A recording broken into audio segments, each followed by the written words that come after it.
You're listening to The Watchers, a show where two women from opposite ends of New Jersey watch movies that really should have ended in polyamory, honestly. There were several times where I was like, is this about to be the most progressive 80s teen romance that I have? Sadly, no. No. Sadly, no. No. I'm Jodie. And I'm Andrea. We did it. You're much better at remembering to say our names than I am. I don't know why that is. But yes, this movie should have ended in a throuple. The three of them had just been like, you know what?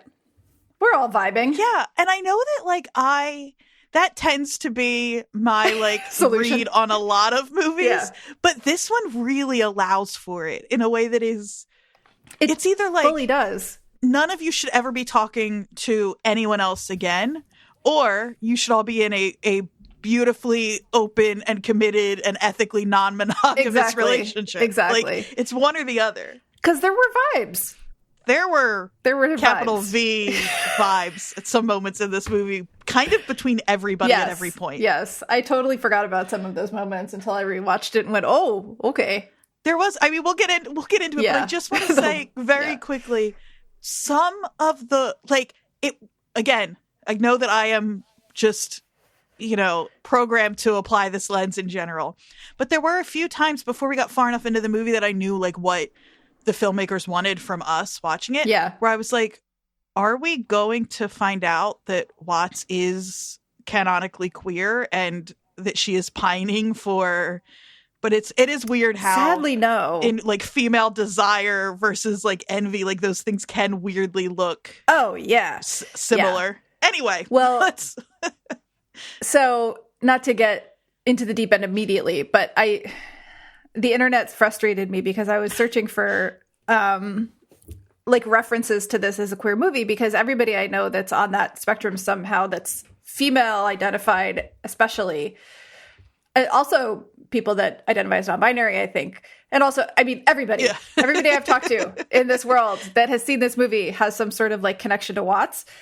And the fact that I could not find a good amount on that online, other than the dissertation that we found when we were talking about Legend of Billie Jean, so this is why I said the internet frustrated me.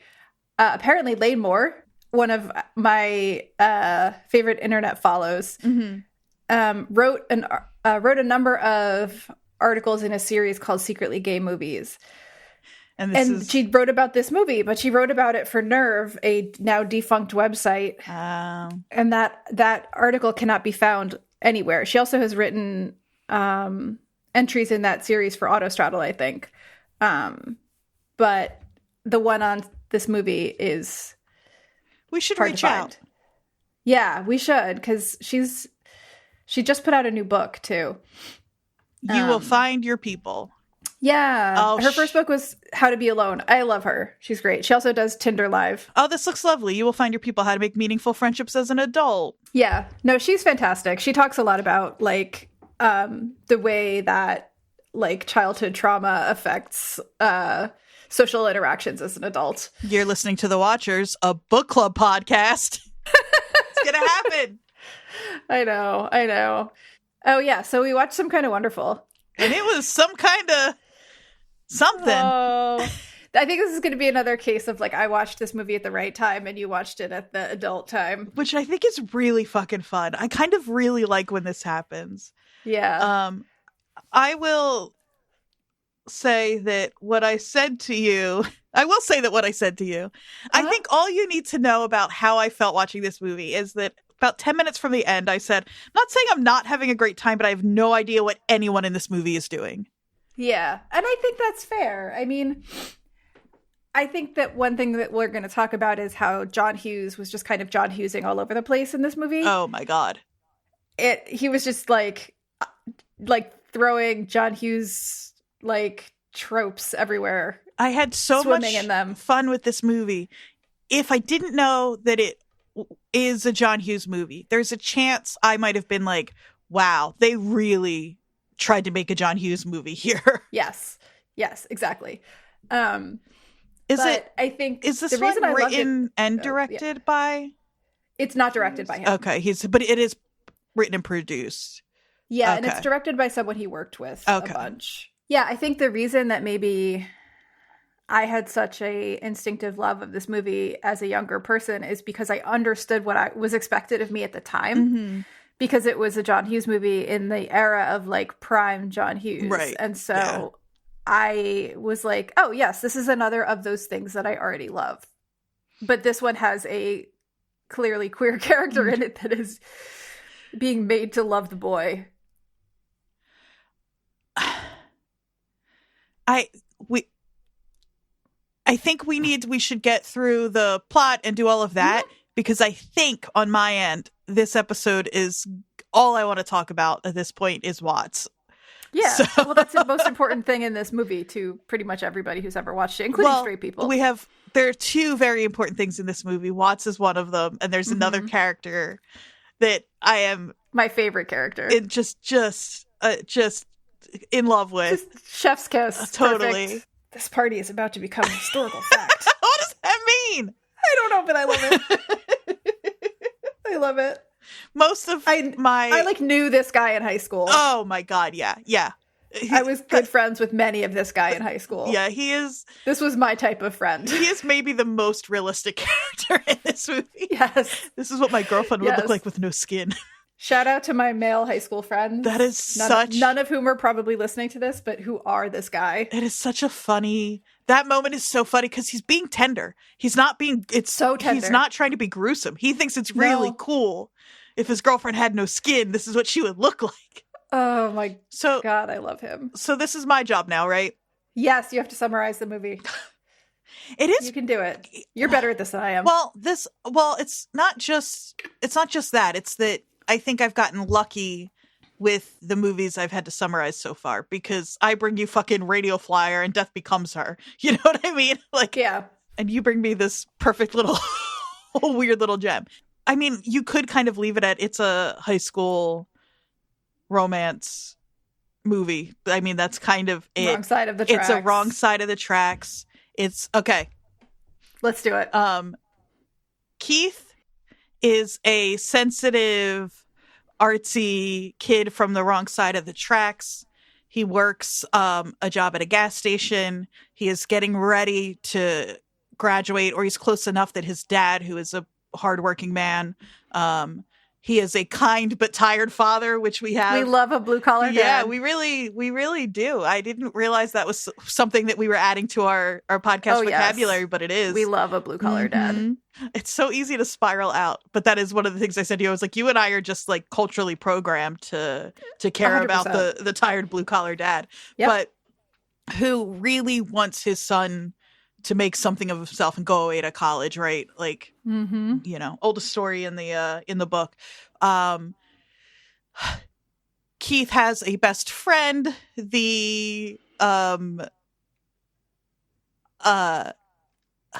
I'm trying to, I don't want to add too much commentary yet. His best friend is Watts, who is a tomboy and a drummer and very cool. And he is pining after probably the most popular girl in school, Amanda Jones. She is dating a rich asshole Hardy. His name should have been Blaine. Yeah, we could kind of just do all the swaps. She is dating this guy Hardy. They break up, and in a well-timed moment, Keith asks her out on a date. She says yes, mostly to make Hardy jealous, though of course they slowly fall for each other, I think is what we're supposed to think is happening. Keith finds out that he's being set up to come to a party so Hardy can, quote, mess him up. He and Amanda, no. God, this is harder than I thought it was going to be. I told you it's not easy. So here's where I am struggling here a little bit. Normally I would cut out where I just stumbled, but I want to say, I think maybe the movie isn't quite sure what it's doing here in this moment, especially. This is where it gets confused, and I would love to know about the edit process on this, because I think what we're supposed to think is happening is Keith knows that he's being set up. He's a little confused about Amanda's involvement in that setup, but Amanda is sort of dating him at this point, I think, to try to get back at Hardy. And so Right. Keith decides that he's going to win her over anyway. And the way he does this is by taking every penny his father has encouraged him to save for college. His first, and I know it's 1987 and your first year of college is not nearly as costly as it is now, but it is not an insignificant amount of money. Probably a couple $1,000s. And he takes it and spends it on a pair of earrings that his tomboy girlfriend, that his tomboy best friend picks out for his current sort of girlfriend, even though they've only been sort of dating for 2 days, I think, at this point. And he spends his entire first year college savings on a pair of earrings for her and sets up this really elaborate date. This is hard. I'm so sorry. I'm spending way too much time on this. I think to win her over. Question mark. Because this is what I agree with you, that the movie thinks it's clear about what it's doing here, but isn't actually, right? So let's just finish up the plot and then we'll get to that. So they have this date at an art museum. His tomboy best friend in Hollywood Bowl. Currently are at. That's where I am now. Whoop, there's Watts. And they have this incredible date that he has used his friends to help set up. And they do end up connecting in a way where I think Amanda at this moment decides that, like, yeah, she's kind of into him. They go to this party knowing that Hardy is going to, quote, mess him up. And then his dear friend Duncan, who we've not yet talked about, who started out as bully, but they became friends in detention. And it's another movie. Okay. And Duncan and his friends show up and, you know, like, pretty much save the day. They leave. Watts is heartbroken because it seems that Keith has gotten the girl, but the girl realizes finally that she wants to stand on her own. She takes the earrings off, gives them to Keith. He admits to Watts, or he realizes or something, that he loves Watts, and Watts has already said that she loves him, and he gives her those earrings because she's the one who picked them out. And it's not sunset, but they basically walk off into the sunset together. I did a bad job. No. The movie did a bad job in that middle third. Jesus. There. Yes. Again, I had a great time. I do want to say, after all of that, I'm very glad you picked this one. Should I save that for the end? No, I do think that because we are going to be a little picky here about certain aspects of this movie, it should be stipulated that this is a great fucking movie in a lot of ways, in that it is a very John Hughes. Like, it hits all the notes. It also ends apparently in the way that John Hughes wanted Pretty in Pink to end, which I'm sure we'll talk about. I clocked that pretty well. I didn't clock how it was going to end, but I clocked that parallel pretty immediately.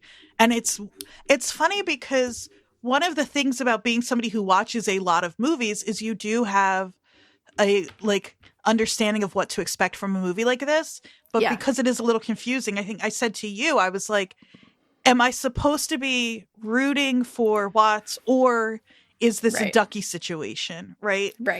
And I think that at the time, in the mind of John Hughes, and probably in the mind of the viewer who saw this at the time, you are supposed to be rooting for Watts. You're supposed to be rooting for them to end up together. And I think looking at this as a full-grown adult without teenage brain, like, that's not as clear. Like, well, and not for, I mean, Watts is clearly from the beginning of the movie at least in teenage love with Keith, but there's 100%. No indication, and not just because he's a teenage boy and doesn't realize and blah, blah, blah.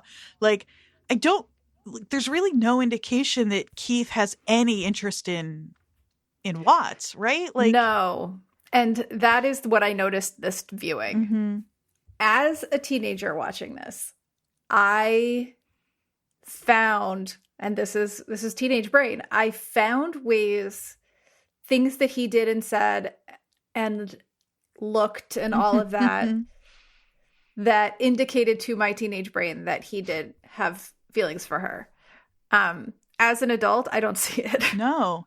Or see for it then. Amanda, really. Like, he's obsessed with, and she's right. I mean, she calls him on it. And it's one of the most, like, I'm like, oh, this is a moment in this movie where the movie understands what it's doing. And it's sort of like... It's a very incisive moment for a very fluffy movie in other ways. Weirdly, Amanda is kind of the most, not just self-aware in this movie, but also just like situationally like aware of what's going on. Yeah, we're talking about the part at the end where she says, like, what do you know about me? Like, right. You know, what's hanging in the museum? Is it my soul? It's my face. Like, yes. This movie is full of so lines. Many of those lines, like really written lines. Yeah. Yes, Watts exactly. speaks only in those lines. Watts is... I do not, in every way, I do not know what to make of that character. I know. And it's so funny because I think at the time she meant a lot to me because she was a tomboy. Right. And because she was a drummer and because she was strong and she didn't give a fuck, which obviously isn't true. She gave a lot of fucks. But all of the iconography kind of that she was given, all of that meant a whole lot to me. Oh, I so get it. Yeah, of course. But then also, like, you're right in that it was like she's almost a weirdly, like, the only reason she's not a flat character is because the performance is really good. But we are given the indication that she doesn't have parents, or her parents aren't there, or her parents are absent or abusive or something. We like, she clearly, and she like lives with brothers. We're given this like very fleeting impression of her home life as quote unquote bad. And it's why she and Keith have become so close, because he's sort of like been there for her, I guess. But we don't know anything about Watts. No. Like, all we know is that all she cares about is Keith. And her drums. And her drums. Yeah, wait, what's the line? The only things I care about in this world are me, my drums, and you. Yeah. Me. And honestly, that's her whole fucking character. Yeah. And like, I just think that like the reason that people like me loved her so much is because we inferred a bunch of stuff that wasn't actually in the text. We like added to it in our own minds. It's, at least now in 2023, it is kind of impossible not to. And it was then, I think. Like, you know, it's so funny, like the visual of her, the way she looked, the way she like dressed, her haircut, she's all of that wearing stuff. a vest. And every gloves. Scene. And she's always carrying her drumsticks no matter where she is. She might need to drum on something, Andrea. There might be a drumming emergency. This movie is really unfair because you don't want her to be caught without her drumsticks in a drumming emergency, Andrea. It's just unfair because her character is kind of stupid. Like, it is. It's not great. Know. I loved her. I loved her too. But that's unfair of the movie. The movie is keying into something about me. Do you know what I mean? That's the issue. God, that scene with that random kid with the like long buzz cut and the one earring, is that his name? I think so. I love that scene, actually. So funny. It's just because of the way that it's written, is the lines are like lines. Yeah. I think it's so great. That he says like, you could be a girl. If you wanted to, you could be a girl just like that. Yeah. I know. The gender stuff in this is complicated, which we can talk about. Again, in a way that almost feels progressive, but is actually the exact opposite. Like, this movie is almost saying some things. Yeah. And I had a friend like this in high school. Like, just sit here and act like you like me. That will be absolutely no problem. Like, just the like puppy dog, like, oh, I love this character, even as fucked up and weird as he is, because he's just like, he's just here for it. He just likes her. Yep. Did you know a girl can be whatever she wants to be? I know. My mom's a plumber. So funny. That is genuinely funny. The two of them together were like really one of my favorite moments in this movie. I wanted to see more of them together. Yeah. My mom's like, she should have ended up with Amanda, but other than that, maybe she should have ended up with him. Some real tension between the two of them that could have been resolved for sure. Yeah. Yeah. So funny though. Also, I'm just skipping, but when Keith and Watts do kiss, because she, again, such a silly trope. Yeah. She's helping. She says, pretend I'm a girl. Yeah. Which up against Death Becomes Her, that I'm a girl line, like this stuff is. Yeah. I know. I almost feel like I am academically unequipped to talk about this because I feel like there's a bunch of like references I want to make, but I also think that we should just talk about that, the gender part of this, because watching this in 2023 is super interesting. I think it's also the part of this movie that I was the most interested to revisit, like the way that Watts is represented. Because this is the era of the queer-coded female character that is desperately in love with a man who, like, it also doesn't see her as a girl. Right. Until he does. Right. Well, and it's not until she's wearing those earrings that they, do you know what I, like, it's such a silly, and it's like deep down she wants, like, yeah, exactly. It's very complicated. Exactly. It's like the tomboy is the way she is because something is wrong with her or something has happened to her. And she really just wants to be like the long-haired cheerleader type or like the Leah Thompson type in this movie. But somehow can't. Right. It's not a celebration of being that way. And that's sort of the betrayal of the whole part of it to me is like I keep thinking, I know you didn't watch Facts of Life, but Joe Pelnicek in Facts of Life was really important to me.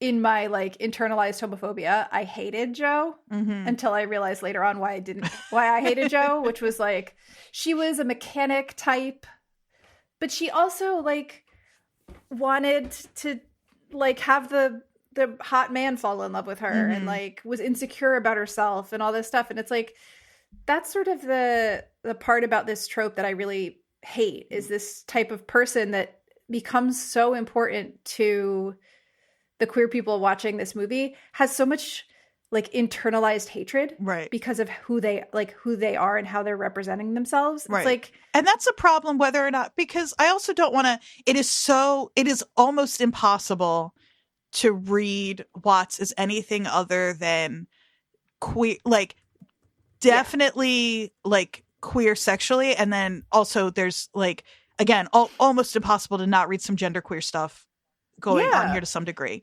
But even if you can separate all of that out, which good luck, but let's pretend we can. She's still a character who is really struggling with who she is because of her relationship with this man who is her best friend. Yeah. And that is annoying that she can't just be, whether she's straight, cis, whatever, that she can't. Yeah. Do you know what I mean? Just be okay with that. Yeah. I mean, like the whole locker room scene, which has other again, it's the context of the 80s, right? But like the idea that she's wearing boxer shorts is like a big thing.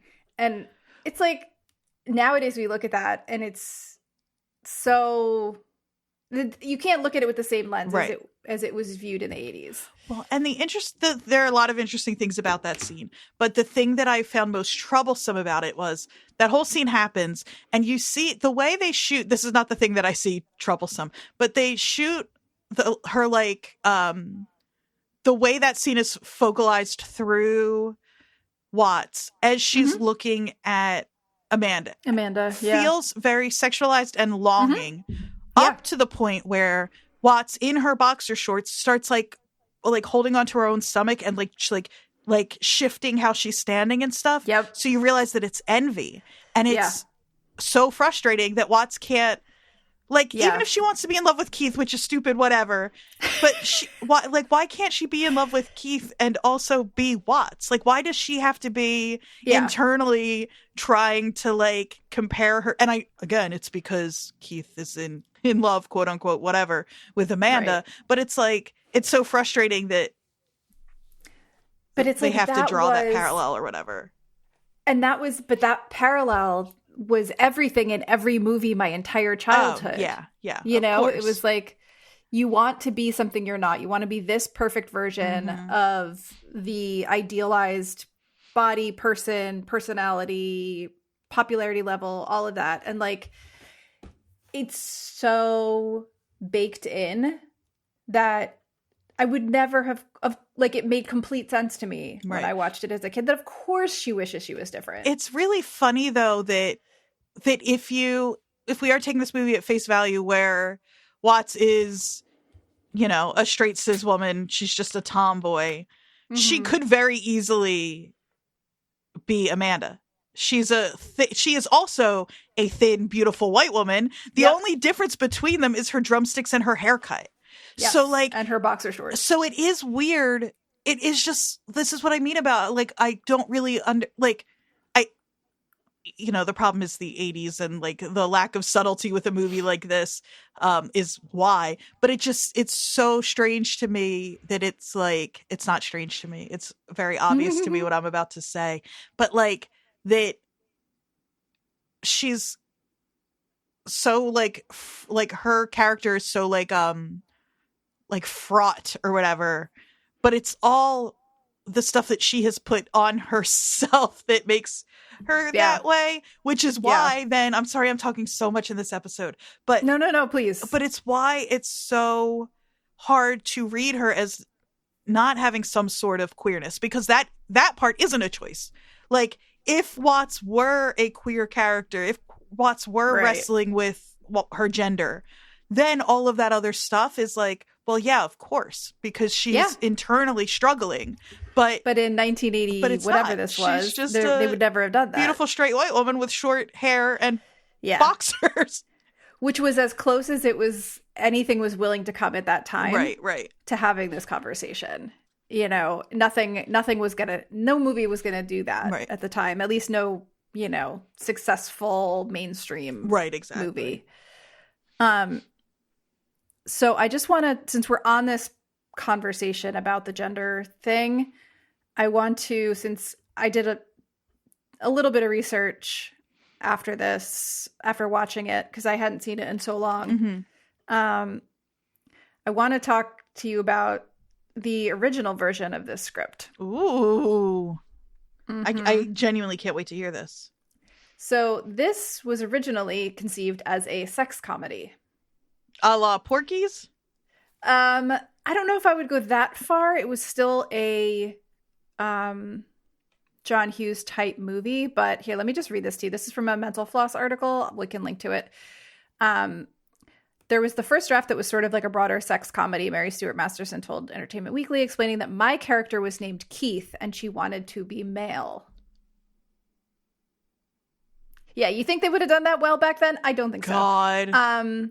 John Cryer, who auditioned for the movie, remembered a subversive scene where Keith's, then named Garth, watch gets stuck in his gym shorts in front of Amanda, and he's scratching his crotch, and the girl walks by. He tries to pull his hand out of shorts. His watch gets stuck on the seam of his shorts. Basically, it was like a comedic, like, goof. Right. Sex comedy. There's more about the original version of Watts being more male coded or wanting to be more male. I didn't do much more deep diving than that, which I should have, but I was kind of like, oh, I'm so glad this didn't happen. Yeah, there's no way they would have handled that. No, it would have been awful. It would have been awful. Here we go. Oh, wait, I have a little bit more. Watts was originally named Drummer Girl and didn't have a formal name, but her nickname was Keith, named after the Who drummer Keith Moon. Masterson thought it was weird that her character had a man's name, so she talked to John Hughes and Deutsch, the director, about changing it. So what I learned by reading this was that I think Mary Stuart Masterson had a positive effect on her character, because she said, I gave all these notes, like, this character is written as a tomboy, but I don't think a tomboy is necessarily a woman that wants to be a man. Right. She said, it's somebody who's not willing to be a slave to the feminine manipulative paradigm. That's probably a little deeper than this movie was thinking. Why does she want a guy's name? So they changed her name to Watts, as in the Rolling Stones drummer Charlie Watts. Eric Stoltz became Keith, and Amanda was named Amanda Jones after the Stones song Miss Amanda Jones. It's so, God, yeah. So this could have been a much worse depiction of gender, because they're so right. And you and I have talked a little bit about the idea of the tomboy, and we are eventually it's just gonna happen where we're gonna have to really dive into it, because like, she's right. Like, not every tomboy is actually a trans person. Right. Like, exactly. And also, some people who like are read as tomboys, though, probably are. You know what I mean? Like, yeah. And that's a way of like beginning to think about their own gender performance and gender expression and all of that. Yeah. This movie is not. I felt like I was no, it's not ready to deal with that. Yeah. No, But there are lines that you can feel are still from that. Like toward the end when it's like sort of out of nowhere. She says something about like, my grandma always said I would grow up and have big boobs, I think is the line. And Keith like says what happened. And I actually wasn't bothered by that. I was kind of like, oh, it's kind of nice that they can like joke. Like, cause she's not offended. In fact, she says, I got lucky. Which does not match the character who is like staring at her own body compared to Amanda Jones in the locker room. But I think she's trying to be sarcastic about the lucky part. I don't know. That's what I mean, though, with this movie. It's so hard to... Yeah, you could take it a couple of different ways. Yeah. I mean, I think you're right that in the context of the movie that we got, she's being sarcastic. But the line read is very straightforward. Yeah. Yeah. Well, and that's the thing. I do think Mary Stuart Masterson had some feelings maybe about the way that her character was originally written and tried to push it a little bit in certain ways. Now I'm just being paranoid. I hope our listeners know that I don't think that the only women who are quote unquote like real women have big boobs. I'm pretty sure that they know that that's not how you feel, but caveat given. That is what Meryl Streep thinks in Death Becomes Her, though. Sure. Yes. Well, that is what society seems to think. No, but like, you know, I considered myself a tomboy growing up, and I also consider myself fully a cis person. Right. You know, like it's not one or the other. It's not, you know, but I think that the time that this movie came out in, no one was having this type of conversation. Not no one, but like, mainstream movies were certainly not having this conversation. Right. I also think it's interesting that Eric Stoltz, gender-wise, is a little... maybe it's the 80s. Because I remember thinking that he was, like, relatively attractive in this movie. Not like, oh my God, but like, he's a sensitive boy. Yeah. He's a little bit of, like, a bi-wife type. Yeah. Like... I could kind of see, I think that's why my brain goes to why don't they just all end up together? Because like I think he'd be cool with that, honestly. Yeah. Even they're again just certain he does still have a lot of toxic shit going on. Like he's basically kind of stalking Amanda Jones at times. Yeah.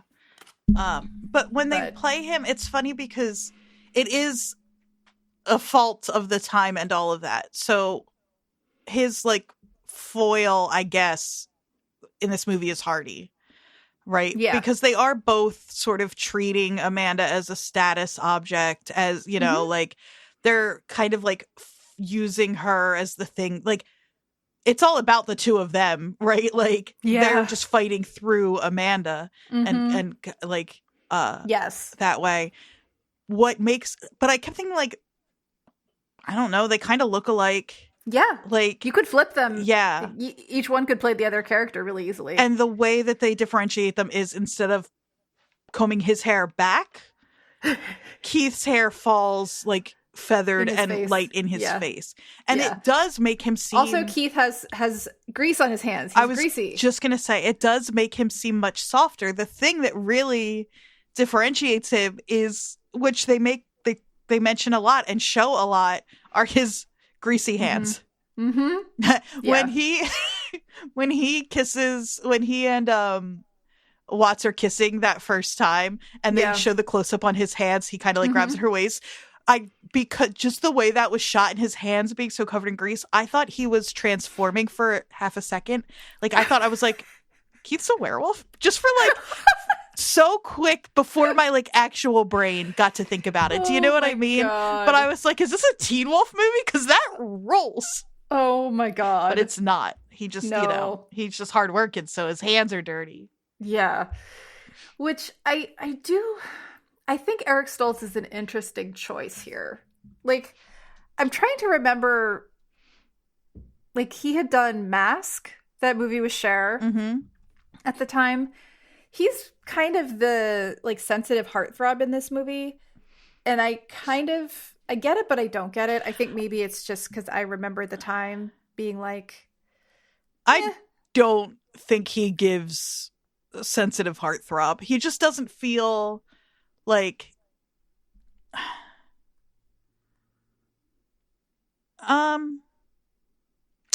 I'm not really sure how to explain the vibe I get from him.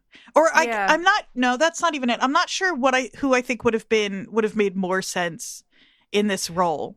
But can I tell you who was one of the people that was originally considered? I want to make sure that I'm not wrong about this, but I know I read this. I read that Kyle MacLachlan was originally one of the people considered for this role from Twin Peaks. Oh, yeah. Interesting. Weird. I know. Yeah, I'm trying to find where I found that original list of people.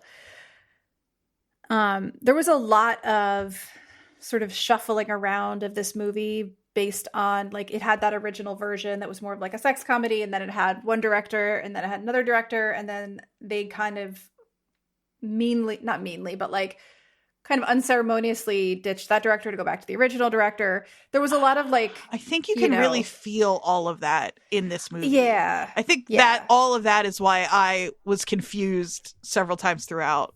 Yeah, that makes sense. Also,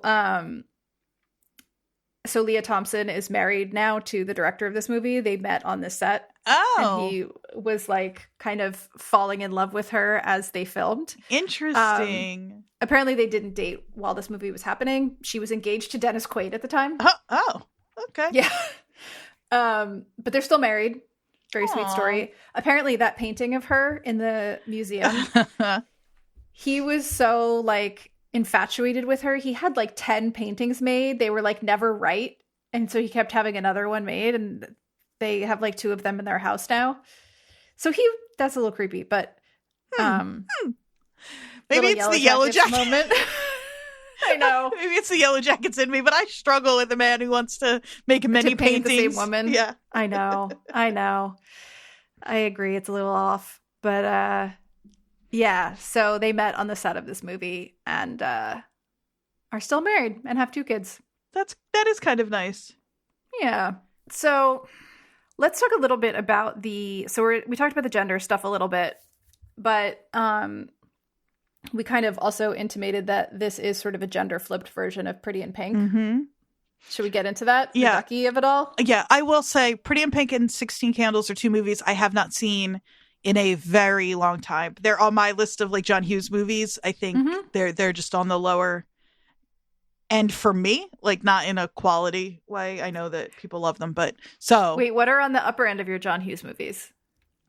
I think there are 2 kinds of people in this world, and it's either are you a high school romance rom-com, or are you a Uncle Buck planes, trains, and automobiles kind of person? There we go. That's what I was getting at. And if you had to guess if I were going to be the high school romance or the John Candy of it all. Yeah. Well, that's the dynamic that makes this podcast work, Andrea, because I am the high school romance one. Molly Ringwald and John Candy host a podcast. I would love that. R.I.P., but I would love that. That's a podcast I would listen to. I was just going to say Molly Ringwald's not dead. Yeah. But anyway, basically, God, as the story goes. At some point, I do need to. We did this a little bit, but at some point in this episode, we can save it for the end. I don't know why I'm saying this now. We're going to have to run through the movies he... John Hughes? Yeah. The ones he wrote. I mean, he wrote and directed only a few of the movies that he wrote and produced. There are many. Yeah. We'll save that, though. Let's keep talking about Some Kind of Wonderful. So, yeah, the sort of myth of this movie, which I think there's some truth to it, but maybe isn't as simplistic as it sounds, is that John Hughes' original ending of Pretty in Pink had Ducky sort of as the quote unquote victor, so to speak, and he had to change the ending because after test audiences weren't happy with it, with Ducky kind of getting the girl. And so this was his, I'm doing this my way, excuse me. So he basically created a gender flipped Pretty in Pink where the sort of pining best friend wins out in the end. It is. And that is a simplistic version of this. It's not the only reason he wrote this movie, right. Obviously. Like, there's other things going on in it. It's not just, like, note for note the same as Pretty in Pink, right. But flipped. But you can't say that this doesn't feel like it's in direct conversation with what happened there. They came out, like, 1 year apart. Right. It was, like, one and then the other. Pretty in Pink and then this. Like almost exactly a year later. That's so crazy. Well, and it's funny because Ducky, from my recollection and in my heart, from what I remember, it is more earned. Like, it's clear that Ducky and I again, I probably should have. I haven't watched Pretty in Pink in like a decade. Yeah, and so it's possible that because I did see that movie as a young person and not this one, that if I watched it now, I would have the same feelings I do about Watts. Who knows? But my feeling is that Ducky feels more earned, and that it makes more sense that she should have ended up with him. I think that this movie is just a bit thin. Like, 90 minutes is usually my perfect amount of time for a movie, but I do think that another 10 to 20 minutes of sort of building up the relationship between Watts and Keith would have been very useful. Well, because we're just expected to buy into the fact that they're like destined to be together. They like know and love everything about each other. They have this like tumultuous, but it's not given to us. No. It's just assumed. I mean, from Watts' side, it sort of is, but it feels weirdly intense. Like, it feels like what they did was just made Watts way more intense than she should have been and didn't give Keith anything to do. And so it makes Watts seem, when they're at the club and he's waiting for Amanda very quickly, she is so upset so fast. Yes. It is really, it feels really strange. She's like crying and like, it happens so fast. Yeah. That's the thing. There's not enough sort of like build up to get to that point. Mm-hmm. Like, I think I actually wrote that escalated quickly when I got to that scene. It needed more development before that. And her dialogue in that scene is weird, or her dialogue? Their dialogue? It's her, like, language in that scene is really strange because she says something like, I'm driving you crazy and you're driving me crazy, but she's not driving him crazy. No, he's like, he's kind of annoyed with her, but he's like, but it's not. She seems to think that they are both wrestling with something, and he does not know. No, he doesn't. He doesn't. She's basically saying like, she's gonna hurt you. She's not interested in you. Like, why are you in love with her? Kind of thing. But it goes from like sort of playful to really tortured really, really fast.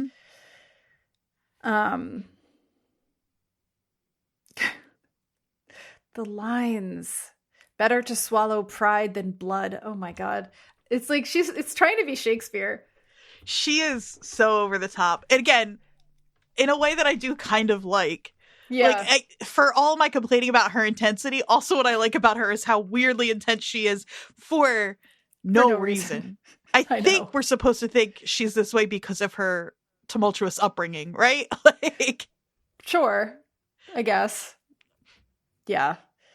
I picture her going home to a house like Ponyboy in The Outsiders. So, you know what I mean? So she's a little more sensitive. She digs sunsets and stuff. Like, right. Exactly. Yeah, when he says you can't judge a book by its cover, she says, yeah, but you can tell how much it's going to cost. This is John Hughes writing teens as adults 100. Like, this is everybody in this stuff is adult. This is the kind of shit that Kevin Williamson got for Dawson's Creek. This is how all of like a lot of the characters in Dawson's Creek talk, but in my head it's a response to this kind of thing where he's like, I know that it's overwrought and these kids are way too like eloquent for their age and understanding. But I think John Hughes, I don't know that that's exactly what's going on here. I think he thinks it's really cool. I think he thinks Watts is really cool. I thought Watts was really cool. I mean, kind of think Watts is really cool. Well, it's being written for the sorry, my ukulele just fell over. I don't know how to play it. I just have it. My mom gave it to me. Shut up. Okay. Anyway.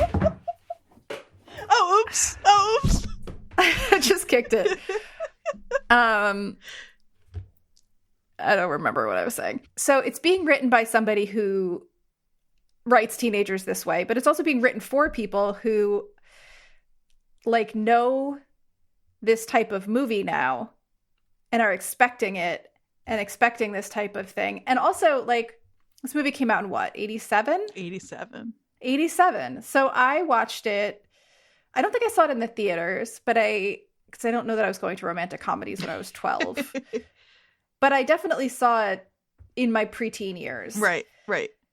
Which means that I was like all in for the sort of angsty, poetic language. Mm-hmm. I was all about it. Yeah. You know, and that's the audience that attached themselves to these types of movies. Mm-hmm. So, yeah. So the language was very quotable. Yeah. Yeah. This movie also feels like it was written for the trailer, you know? Like, they were like, these lines are going to sound really cool with a cool 80s, like, synthy song underneath it, cut together. Oh, my God. So many of the lines that are the best, though, are Duncan's. Duncan was everything to me. His first scene is upsetting because he's homophobic. But he's homophobic in that way that it was like the 80s just kind of let be. Like, yeah. He is other than that, he is truly delightful. Yeah. I love the idea. So delightful. I love that he starts out as a bully, but the second they're in detention together, then they like bond over art. Because that's what his girlfriend would look like without any skin. But even before that, he's carving art into the desk with a knife. And he like rips the desk top off to show it to him. Because he's proud of himself. He's so sweet. I know. So lovely. He's also Casey Jones from the Ninja Turtles, which is what I know him from. And he's Alinsky from all the Chicago, like, med, fire, PD, blah, blah, blah. Like that big... I didn't watch any of those. I watched some of it. I looked at his, IMDb, and he's one of those guys who just kind of like has been on every procedural. Yep. He stays working. Elias Koteas. Because he looks like a cop or a criminal, depending on how you dress him. Yeah, exactly. 100%. Yeah. Or he looks like Casey Jones, who we're not going to watch. I'm assuming you've seen the Ninja Turtles movies, and even if you haven't, have you not? Is that face? Andrea. Of course I have, or no, I haven't. I'm 10 years older than you. That doesn't mean... And I am the Molly Ringwald. I'm not the John Candy. Wait, I still don't know what that means. Have you or haven't you seen them? I have not seen... Wrong generation. Wrong generation. Oh my God. This is I know. Shocking. Is it? I just thought that but I was really young. I was into Gem and the Holograms. But me too. I was really young. I think the first Ninja Turtles movie is before this. I think. I mean, all of my little male friends were into the Ninja Turtles. Hold on. Wow, I had a plan for what we were watching next week, but... No, we are not turning this into a Ninja Turtles podcast. Well, we'll see. I get to pick. I have to... Oh, God, no. Ninja Turtles is not as... Well, hold on. No. I'm not going to make us watch it this next week. I will tell 1990. So how 1990. I was 14. I was in high school. That's the perfect age for a Ninja Turtles movie, I think. No, not it's not. For me. No, you're right. You're right. Okay. You were too gone. old. I was too old for it. Jodie, I highly recommend, even if we don't cover it, that you watch at least the first one. It is crazy. It is so bizarre. However, I will say, major crush on Casey Jones over here.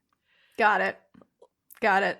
Understandable after, like, when watching this movie as an adult and putting myself back in high school, like, I was hanging out with them. Right. I was not Watts. I was not Leah Thompson. I was friends with You Duncan. were Duncan. I was not Duncan.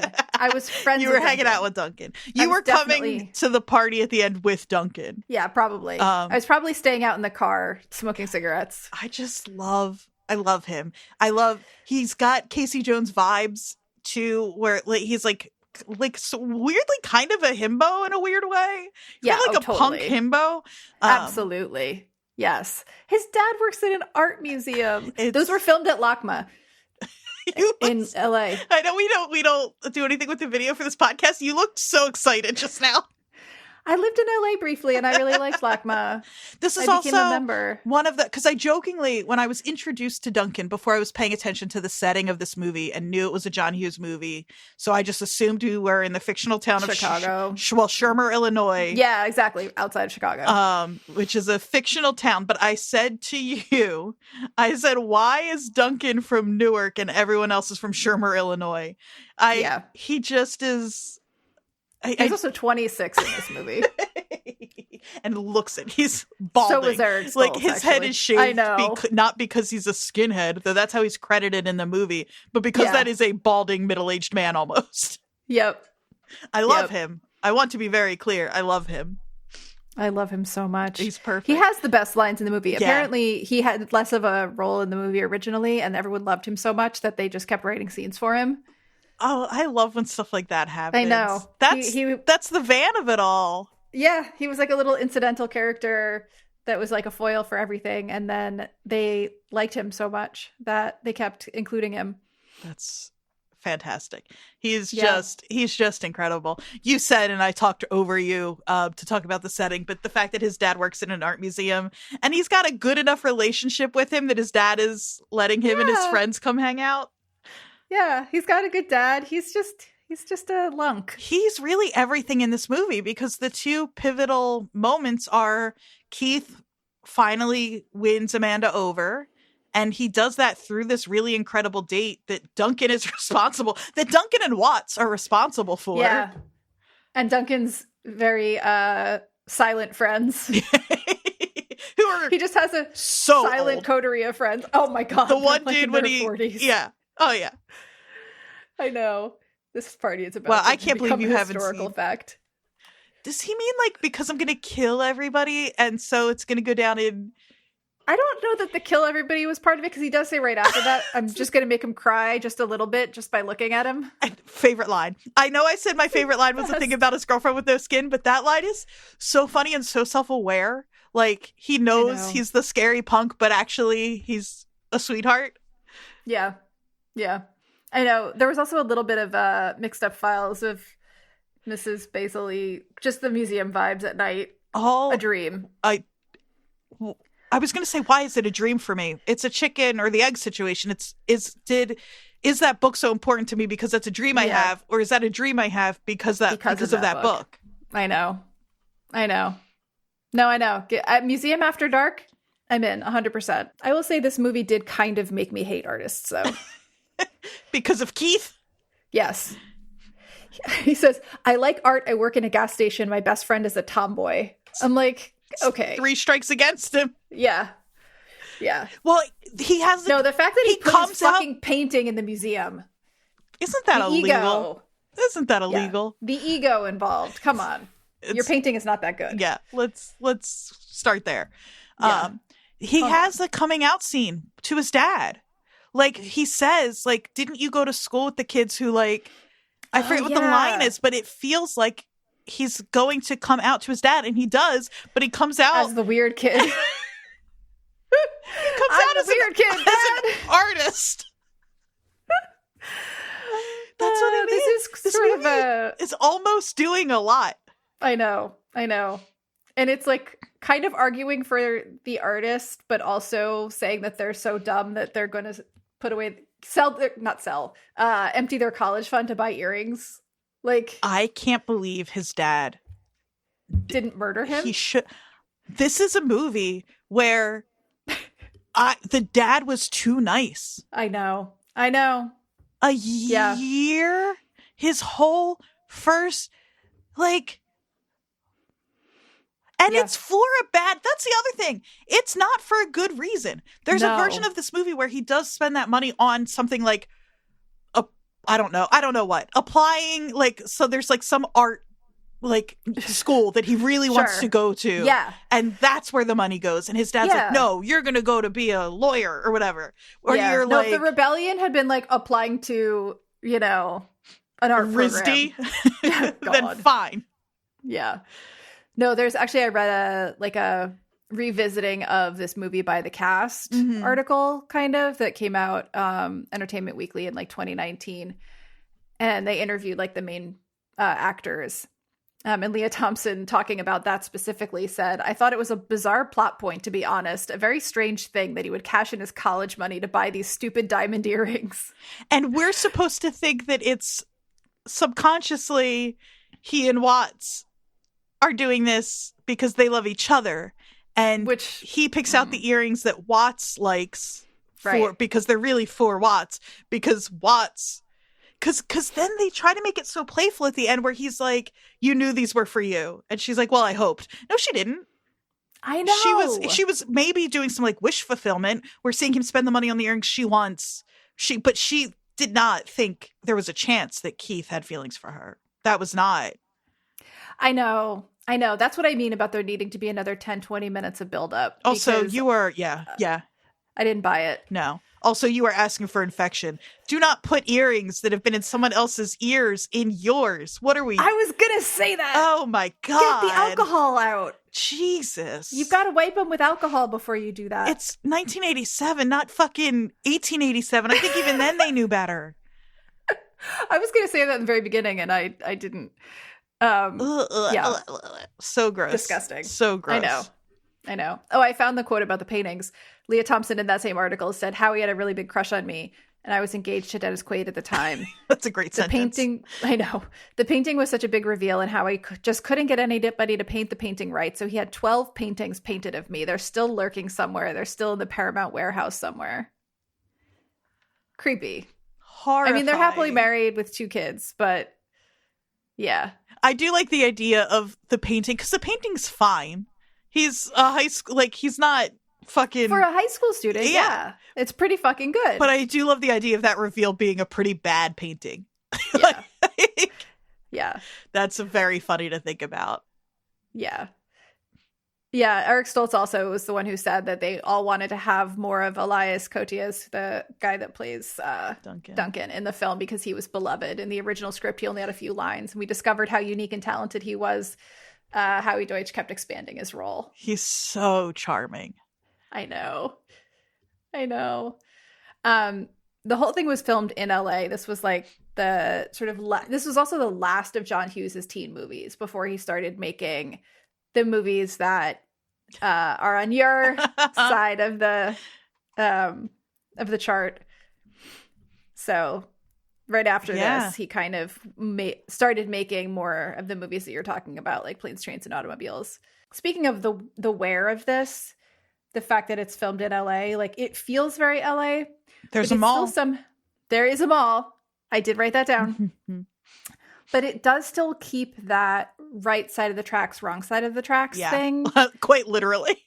Literal tracks in the first, 2 seconds of the movie. He's walking down the tracks. Mm-hmm. They said that they chose the town, it's in San Pedro, I think, because of the sort of look of like the oil refineries in the background and all of that. Like it had that sort of like gritty look, but then also the sort of very LA looking high school that they attended.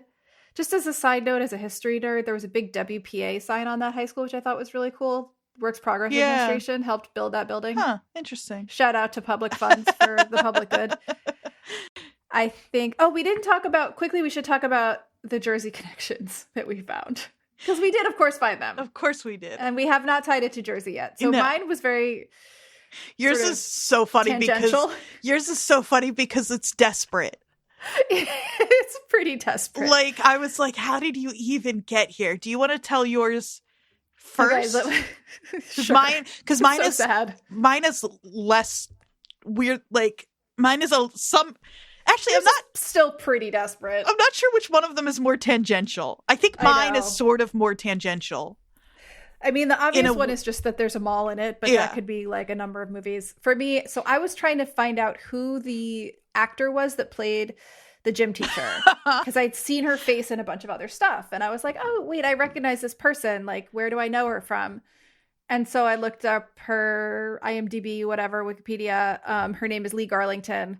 I did not write down anything else that she was in. I just wrote down born in Teaneck. That became the important thing. Yes, it was born in Teaneck. So funny to get a text from you that said the gym teacher was born in Teaneck. The desperation of, I know we can do this. We can do this. There's a Jersey connection. There's also it's not somebody even just Jersey. It's North Jersey. I'm very happy for you. Thank you. There's also somebody straight up dressed like Bruce Springsteen though in the club when they're all dancing. Yeah, that club scene, the fashion in it was, it was great. Actually, it was great. And it reminded me a lot of Girls Just Want to Have Fun. Totally. I thought the same thing. Yeah. That club is where they could have just handed out all the flyers at that one club and everybody would have shown up. That's like where they went after the debutante ball. They all went to that club to hang out. Exactly. Yeah. So my reference is sort of less directly related to the movie. So my Jersey reference is the Bouncing Soul song. These are the quotes from our favorite 80s movies, which is literally just them quoting their favorite 80s movies and then singing, these are the quotes from my favorite 80s movies. And one of them is, of course, all I care about is me, my drums, and you. Mm-hmm. And though it did remind me, so the movies it quotes are Valley Girl, which I've never seen. I don't think I have either. Oh, okay. Well, it's off the list then. Breakfast Club, Better Off Dead, I Want My $2 is in here. Some Kind of Wonderful, Rambo, and Say Anything. But there's Mess with the Bull, You Get the Horns is a line from Principal Vernon in Breakfast Club, but Watts says it in that weird scene where she's gambling with that. Yes. Which is such a weird, like. Yeah, Inception. Yeah, he liked that line so much he used it again, or maybe it's quoting his own movie. Yeah, it's a weird thing. Also, one of the guys says, "Do I look Italian? Look at my face," which is a weird kind of like anti-Italian. Yeah. Which again, I'm not Italian, but I still took offense to that as someone from New Jersey. Yeah, I love that she just randomly like knows how to run a dice game. Like, it's just, of course, Watts does. Oh my god, so many like sort of aspects of her personality that are never explained. Nope. Yeah. So should we talk about the sort of John Hughes ouvre? It is like unbelievable what he's responsible for and in what amount of time. So I'm going to skip any of the ones that aren't like his first movie that he wrote and produced but didn't direct was National Lampoon's Class Reunion, which it's not until Vacation that we care about National Lampoon's, which doesn't come until the next year. But starting his they made movies so fast. It is crazy. So he starts in 1982. I said I'm not going to mention it. I did mention it. It's National Lampoon's Class Reunion. I've never seen it. I don't even think I knew it was a movie. But then starting in 1983, Mr. Mom, he wrote. National Lampoon's Vacation, he wrote. Nate and Hayes, I don't know what that is, but he wrote it. But then, that's all in 1983. Starting 1984, He directed and wrote 16 Candles. He directed, wrote, and produced The Breakfast Club. He wrote National Lampoon's European Vacation. He directed and wrote Weird Science. He wrote and executive produced Pretty in Pink. He wrote, directed, and produced Ferris Bueller's Day Off. That's the first one in this list that really matters to me. I love, I like, I really like Weird Science. Like I said, 16 Candles and Breakfast Club, I just didn't rewatch those two a million times as a kid. Ferris Bueller's Day Off, he triple-handed director, writer, producer, like I said. That's 86. 87, Some Kind of Wonderful, written and produced. Planes, Trains, and Automobiles. Now we're really clocking in. Written, directed, and produced. She's Having a Baby, written, directed, and produced. Great Outdoors, written and produced. Uncle Buck, written, directed, and produced. National Lampoon's Vegas Vacation. These are huge films. And we've only gotten through the first 5 years of his career at this point. It's fucking insane. Uncle Buck, written, directed, and produced. National Lampoon's Christmas Vacation, written and produced. Home Alone, written and produced. Career Opportunities, that's not what I know. Only the Lonely, he's a producer on, doesn't really matter. Then we get back into my run. Dutch, he's a writer and producer, and that movie was like me and my dad's like our movie. Yeah. Like whenever it was on, we would call the other one and be like, quick, Dutch is on. Yeah. My dad's one of those movies was Top Secret. I've never seen with Val Kilmer. Oh god, I've never seen that. It's like an airplane kind of movie. It's like Airplane. In relationship to what you were just saying about John Hughes and how insanely prolific he was, he apparently was writing Ferris Bueller's Day Off while he was supposed to be rewriting Some Kind of Wonderful.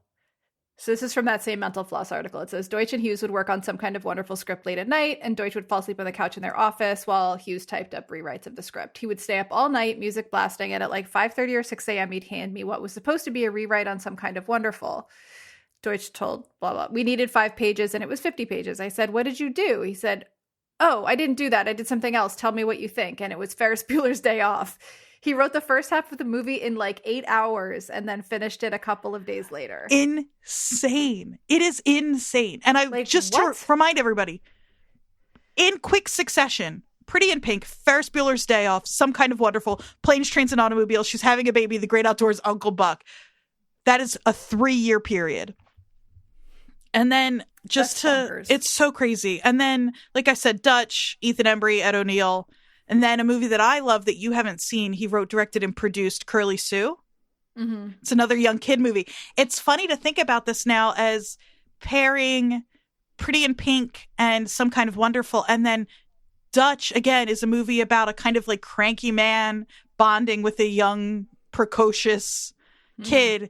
Curly Sue is about a cranky man bonding with a young precocious kid who's not his kid. It's just she's a girl. They're both homeless, and they kind of link up. And in Dutch, it's Ed O'Neill's girlfriend's kid. But it is funny that it seems like he does these, like, this is one version of it. Yeah. Now here's another. So I'd be interested. I'll have to look into the filmmaking history of those two movies.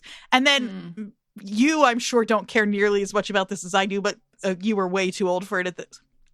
You weren't way too old for it. Uh-huh. I was 6 okay. when Beethoven came out. So you would have been a teenager. Yeah, and you were past where a movie like Beethoven, I was which smoking cigarettes and exactly. listening to Nirvana and hanging out behind the cafeteria. Though I will say he's credited as Edmond Dantes for Beethoven.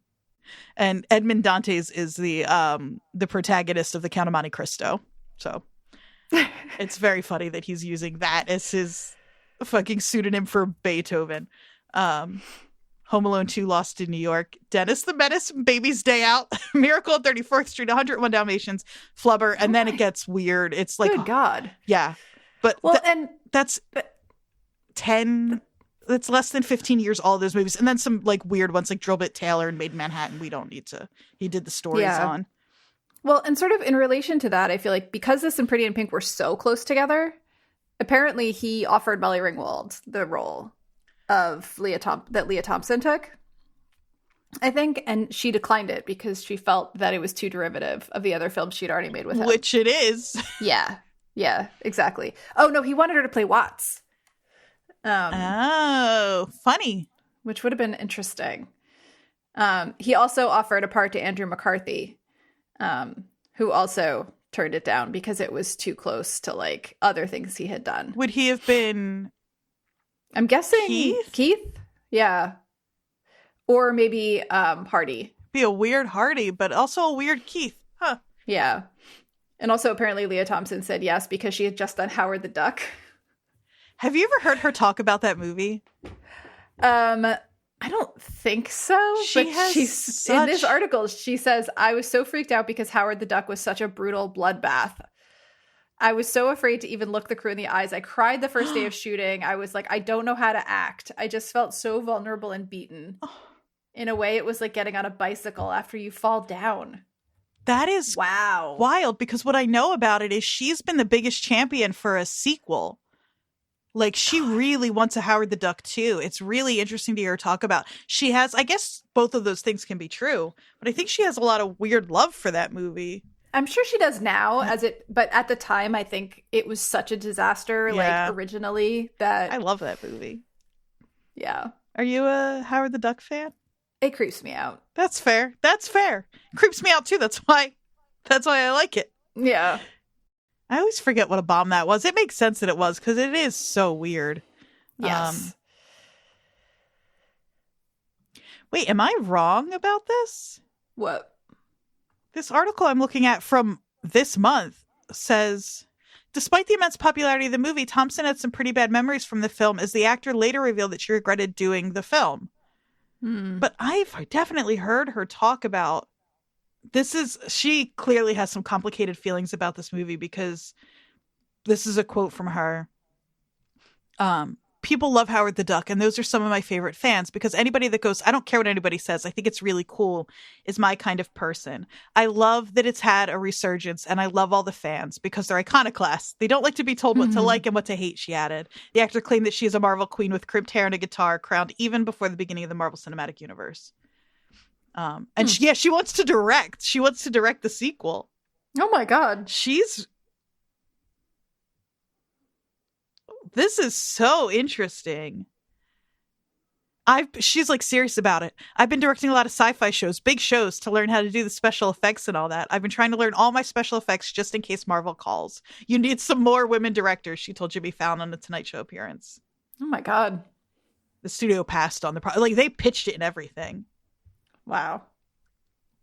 That is really interesting to hear somebody be like, I had a miserable experience. Also, I love it. Like, yeah. She's fascinating. Yeah. Okay, I'm glad that I didn't that would be a weird thing for me to be like, she loves it so much. And then it's like, actually, okay. So it's complicated. Yeah. Sorry, that was a lot on Howard the Duck. I love that movie. I won't make you watch it. Or Ninja Turtles, even though now I really, really want to. We have some, I think, better things to get through before we dive into that'll be your various animal stories. Yeah, that'll be year 3 of our mid-season break. Our hiatus. Oh boy. I know. Oh, I did want to say, and this is really jumping all the way back to our beginning conversation, but I did find something that to me expressed the gender part of this pretty well. About like perception versus what was kind of being actually offered. This is just a little blurb by Melanie Korn, who is the president of Columbus College of Art and Design, or at least was at this time. And she basically said it, I think, pretty well. She said, as a young person, I understood the problematic nature of these homophobic stereotypes. Women must be hyper feminine to be attractive. All masculine women are lesbians, and lesbians are bad. And yet each moment of calling attention to Watts' genderqueerness was an affirmation of my own identity and desire. Though negative, stereotypes can also cue recognition. When your identity is taboo, there's an excitement in feeling like you are a part of a secret club who can pick up on signs of otherness and queerness that are just under the surface of straight characters and their love stories. At 13, I simultaneously wanted to be Watts and be with Watts. 30-something years later, I'm still grateful for Watts and Ducky, Alice in the Basket Case Reynolds, and other queer/not queer characters created by Hughes, who helped me see what my life might look like in a time before Will and Grace and Ellen. The only better ending for some kind of wonderful, then Watts and Keith finally getting together might have been for Watts to sweep Amanda off her feet, or better yet, for Watts to break the fourth wall and with a knowing week beckon me into her 1980s cool world to be my punk rock girlfriend. I had to read the whole thing. I apologize. No, I loved it so much because it really says like the usefulness of that people find, whether it's meant to be there or not, in these types of characters.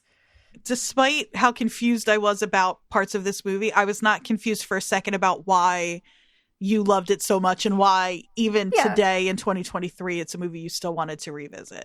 It's like the thesis of why we're here talking about it.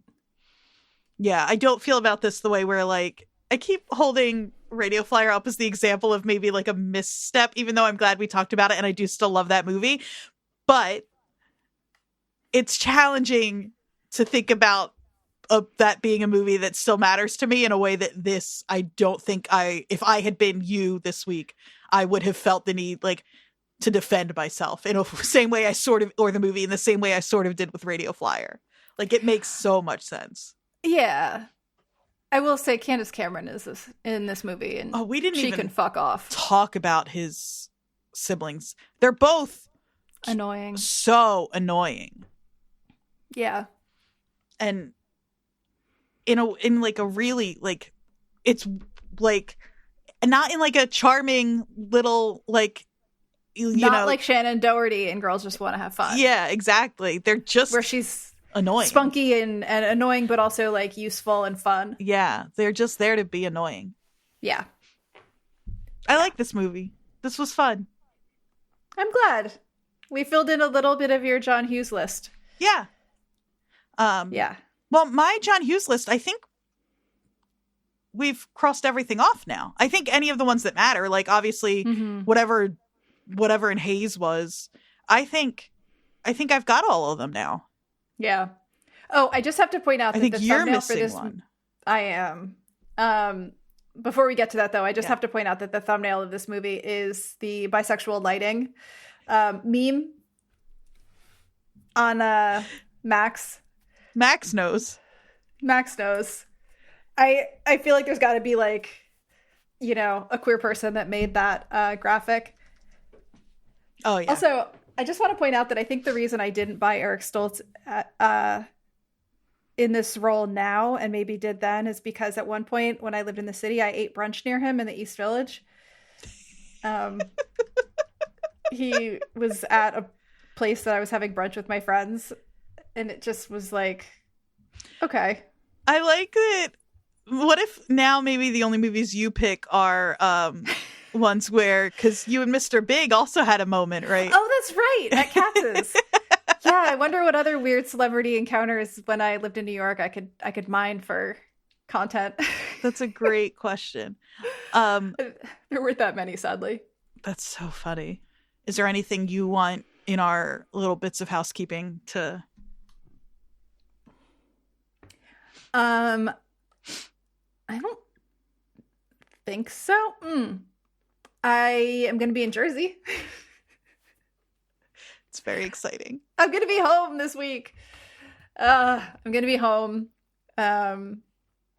Going to Chris Gethard's show in Patterson. Yeah, he is on his nearly totally sold out world tour. Of New Jersey. Yeah, of New Jersey. Is the world. Uh-huh. Yes.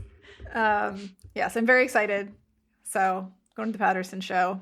Gonna get some bagels at Hot Bagels in Fairlawn. Yeah. Shout out to them. I will also be there. I don't plan on getting any bagels from Hot Bagels in Fairlawn, but Jodie's so disappointed. I just didn't have that on my to-do list. I want to go see the Great Falls. I want to say hi to any of our New Jersey is the World listeners who will also be there. Also, any of our Watchers listeners, if you're in the area, come to the Patterson show. I should also say I will also be at the Haddon Heights show in November, because that's around the corner from me, and it is his world tour, so he's hitting all 21 counties.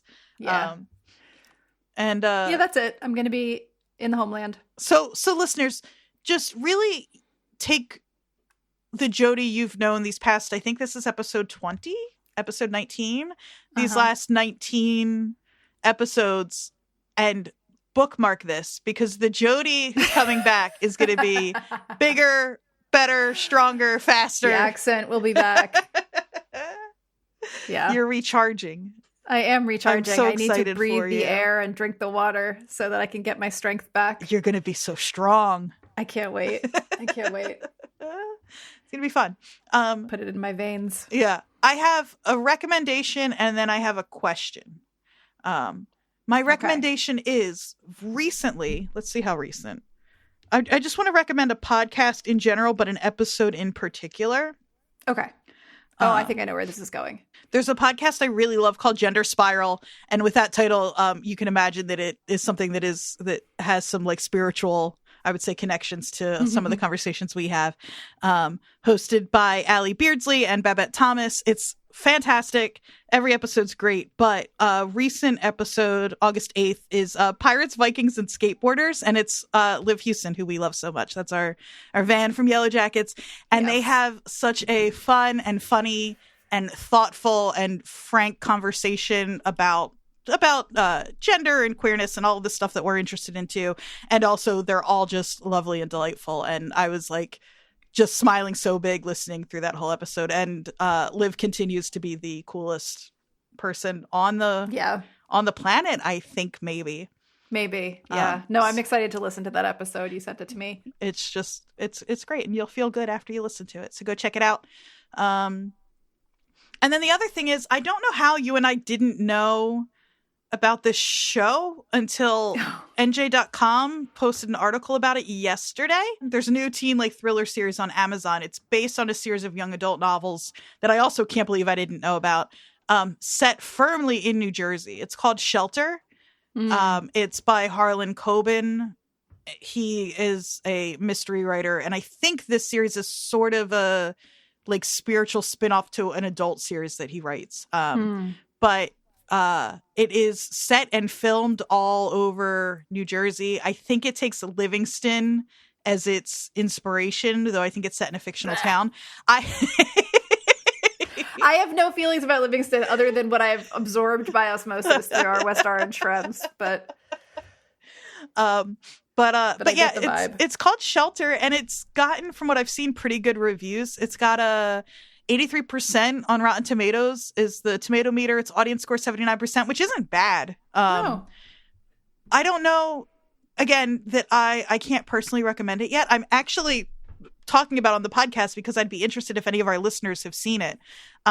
Either comment on whatever clip I end up posting for this episode or shoot us an email at WatchersPodNJ or a message on our Instagram at WatchersPodNJ and let us know if it's any good. And if you think, like, we can kind of do whatever we want. So if this first season is really great, there's no reason we can't do a review of it. I'm going to check it out. And that just reminded me, we got a really lovely message on Instagram from one of our listeners, Ash, that they said, I save New Jersey memes any chance I get just to show them to your request inbox. And I want to say, send us all the memes. Send us all your memes, listeners, but especially send us all your Jersey memes. I will share this one because I love the New Jersey Transit one. It's so good and it's so niche. It's like so perfect for us. I don't even know how to it's not one you can really describe. Yeah, no, just post it on our Instagram. I'm gonna add it to our stories when this episode comes up so you can see it. But it's perfect and hilarious. And Ash, I want to thank you so much for sending us that. And please do continue sending us Jersey memes. There's nothing I like more. Yeah, no. Listeners, we love sharing your 5-star reviews. I would say we love sharing all of your reviews, but you're so nice and you guys have only left us 5-star reviews. So nice. They're so which nice. is so nice. I don't have any new ones to share this week, so if you've been listening and haven't reviewed us and you feel like it, feel free and we'll read it next week. We would appreciate it. I just realized I'm saying goodbye and I haven't told our listeners what we're watching yet. I know. I'm on the edge of my seat myself because I don't know what we're doing next week. It's time, now that we've already said goodbye, to let everybody know what we're watching next week. It's another one you're going to have to rent. It's another one I think is $3 to $4 well spent. We've been kind of hanging out in this sort of like high school era, which makes sense. We're going to keep hanging out in 1987. As we've said, it's a great year for movies. I think we talked about that recently. And it is a sort of, it's tangentially, that's the word of the episode, the word of the week for the watchers. It's tangentially related to John Hughes, and that it is a high school movie kind of, but also it's a John Cryer movie. And it's a movie that I loved as a kid, well before I was in high school. It's a movie that I don't know what the rating is on it, but it's certainly one that. Did you watch it when you were 4? I watched when I was very young. And it's just, I still can't get over the fact that you watched Death Becomes Her when you were 6. I really think. Ooh, Annabeth Gish is in this. Yeah, yep. It's John Cryer, Keith Coogan, Annabeth Gish, and a bunch of other people, but they're the 3 main ones. It's very fun. It's John Cryer is like I think he works on Wall Street, but he gets like caught up with the mob and he goes into witness protection. And he goes to like I think it's his cousin. He like enrolls in his high school and hijinks ensue. It's extremely 80s. John Cryer has a perfect haircut. It's quite a haircut. It's so good. We're going back to haircut movies. So we kind of didn't leave haircut movies, honestly. This podcast is kind of just haircut movies. Haircut movies, yeah. And this is another one. I can't wait. It's great. I love it. I have not seen it in a very, very long time. So judging by the trailer, there's probably some stuff that doesn't hold up in terms of race specifically, which we are aware of. And we will, I'm sure, talk about next week once we have a better idea. So I would say probably any of the content warnings that have applied for any other 80s comedy that we have watched so far are likely to apply here. So just keep that in mind. I will put more specific ones in the show notes next week once we've actually watched the movie through the eyes of this podcast. So take a look there. And is that everything? I think so. Yeah. I already said we are at WatchersPodNJ everywhere. Send us an email. Come say hi on Instagram. I'm at AQAndreaQ on Instagram and other places. And I am Jodie_Mim, JODIE_MIM on Instagram, but it is my art account, so. And it is Jodie's art account, and it's great. Sure. Yes, it's fiber art. We'll see if you like it. So follow Jodie_Mim. Follow me if you want. I just posted. Oh yeah. If you want to see a beautiful picture of my perfect dog Pacey, he's up on the feed right now over at WatchersPodNJ. Go leave him. I support. Yeah, I support our watchers' social media accounts just becoming your dog and cats. It's just Pacey all the time. He was being so perfect, and I thought that our listeners might like to see him being so perfect. I bet they would. And he's there. You can go see him now. Thanks for hanging out while we're doing this weird little podcast, y'all. Yeah. We will see you next week with John Cryer hiding out. Goodbye. We said that that's the movie, right? I think so. I can't remember if you said the name. I did. Okay. I did say the name. Awesome. We will see you all next week.